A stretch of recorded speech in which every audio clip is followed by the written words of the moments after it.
Sharon Fibress, who raised sharp media, speaking with Natalie Hutchins, who's the Minister for Aboriginal Affairs, plus, I mean, obviously other portfolio responsibilities too. Yep. But at today's meeting, Minister, Aboriginal people are calling for treaty. I mean, obviously, is the Andrews government listening to this? Will we see treaty for Aboriginal people in 2016?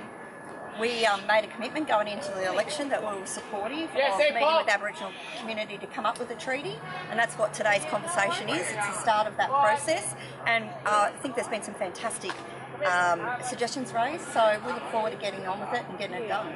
Yes, indeed. So and what about the inclusion of Aboriginal people into the Constitution? It's been a very strong message here today that we're not being included into the federal government drive, which is the Liberal National Conservative Party drive, to include Aboriginal people into the Constitution.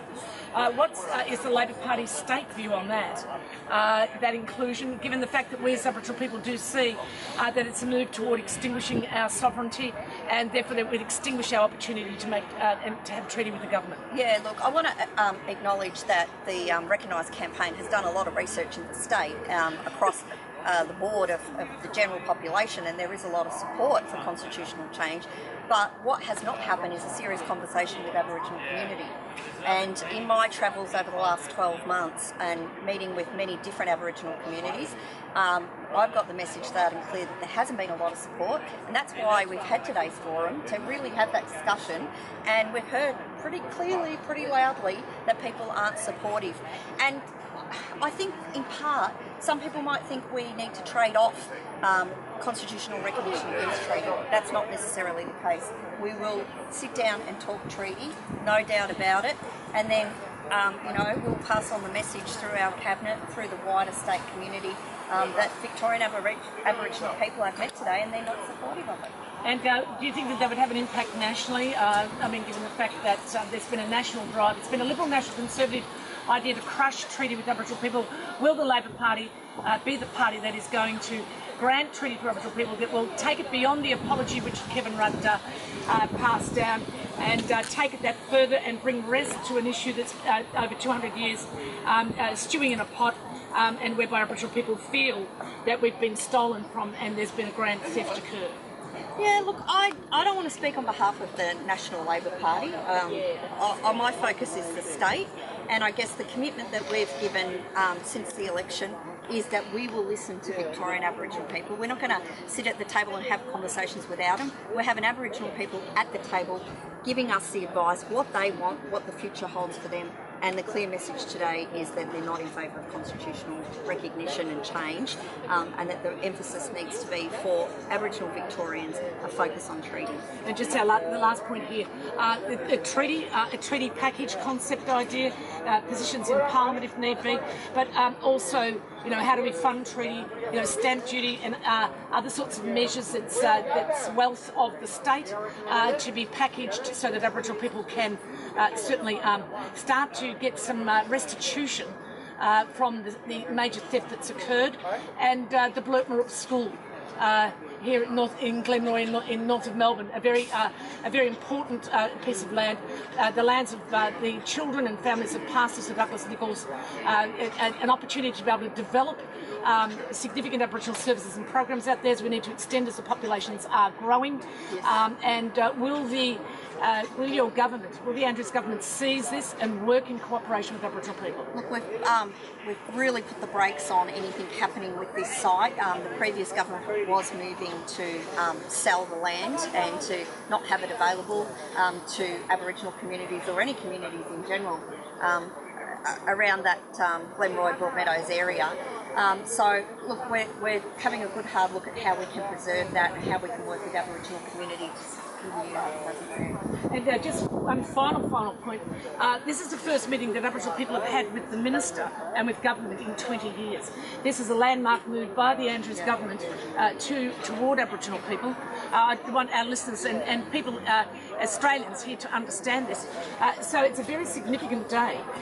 Does that mean that in the future that the Andrews government will dialogue with Aboriginal people, keep the doors open, keep the dialogue occurring, because in that dialogue we're able to, of course, talk about shaping the policies that are necessary in this country. Will there be that inclusiveness by the government? Will that continue? Absolutely. Have you actually set the landmark historical almost position of an Andrews government today. Yeah, absolutely. And what we've committed to is ongoing forums. One dedicated where Aboriginal leaders can come in and meet with the Premier, sit at the cabinet table and have the discussions about what is most important to community. A round table with our ministers on a regular basis, and also looking at supporting a forum for constitutional change and treaty and what the issues are for Aboriginal Victorians. Well, thank you, Minister. We've had a very significant day here in a meeting with the Minister at the state level here on some very significant issues regarding inclusion into the Constitution, which has been a Liberal Party, a National Party push upon Aboriginal people. What happened here today regards that policy? Today, at a statewide meeting, recognition got buried really bad. It's dead in the water in Victoria, and I think it's going to continue like that for the next 12 months of consultations and negotiations. What we have revived is treaty, and even the Minister and the state agrees that the treaty is long overdue. It will be pursued.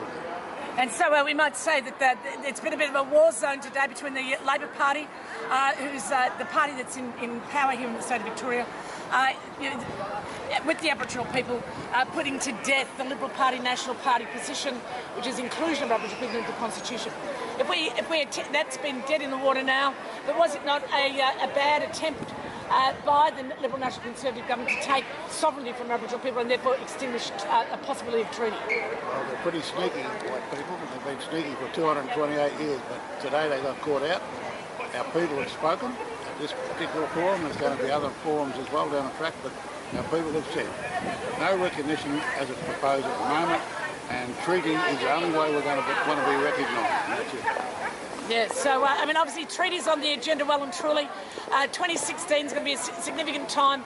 I mean, obviously the apology by Kevin Rudd has been superseded today by a strong demand by Aboriginal people. The treaty is the only way, it's the only discussion that Aboriginal people want with any government today.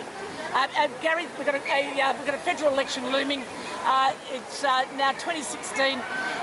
As an issue, treaty and Aboriginal people, will it factor into an election and into the election year and to all the support base that Aboriginal people have?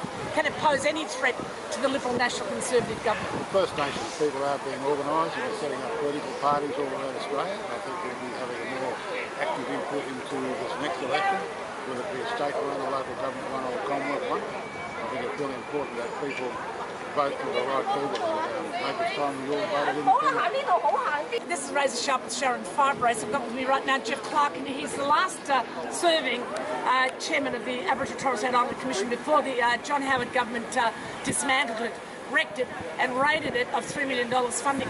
But here we've got at the moment, Jeff, we understand that when you were the chairman of that, that you made a strong drive to actually the rights agenda, but also you put treaty and you take it to international waters and to the international courts. But the Howard government sabotaged that. That's right. CERT committee, we took on behalf of the Aboriginal people in Australia, we sort of took to the CERT committee complaints about the discriminatory nature of how they were doing business with us. We were gaining a lot of traction at those international forums. Therefore, that was part of the attack or the undermining of our authority back home. So by fundamentally dismantling it. So that's. An attempt to really bury us as Aboriginal people, that we've risen up yet again. We will not be buried on the issues, particularly to do with treaty. But Mr Scullion, who's the Federal Minister for Aboriginal Affairs in the Liberal National Conservative Turnbull government, has said he's going to have no resurrection of ATSIC whatsoever. This government, which is the Turnbull government, the Liberal government, will not consider any type of instrumentality or body. What's your view on that? Well, if we're going to sit around and wait for governments to resurrect their own voice, I think we're doomed, because that's certainly not the way it should happen. I think that if the Andrews government has opened up dialogue on treaty, I think we're talking about self-determination. One of the fundamental principles of self-determination that Aboriginal people need to sort of realise that the power lies with them. There may be an issue of resourcing, but if they can fund a process and a resource where Aboriginal people can meet, I think that we could put together very quickly and very easily a national body or a national voice that could combat, undermining and the racist actions of government. Precisely. So, the challenge lay with the people. The Aboriginal people, of course, have been very vocal. We just had the 26th of January Invasion Day march, 3,000 people here, and we also saw that the media themselves actually underplayed that representation. We've got an enormous support base, and it's growing. How would you say, in terms of the display of Aboriginal support and the power that's being generated and the self-determining directions that Aboriginal people are sculpturing out? 2016, does it carry? Well, I think what you're alluding to there, Sharon, is that the general public are now getting some information via the social media, this type of media, and I think that information is filtering out there, and I think there has been a reaction, and people are prepared to march in the streets. There are very good numbers, 12,000 there last year for the closure of communities, 5,000 or 6,000 the other day. Sure, media's undermining that. They still want to appoint the Aboriginal paper mache type leadership.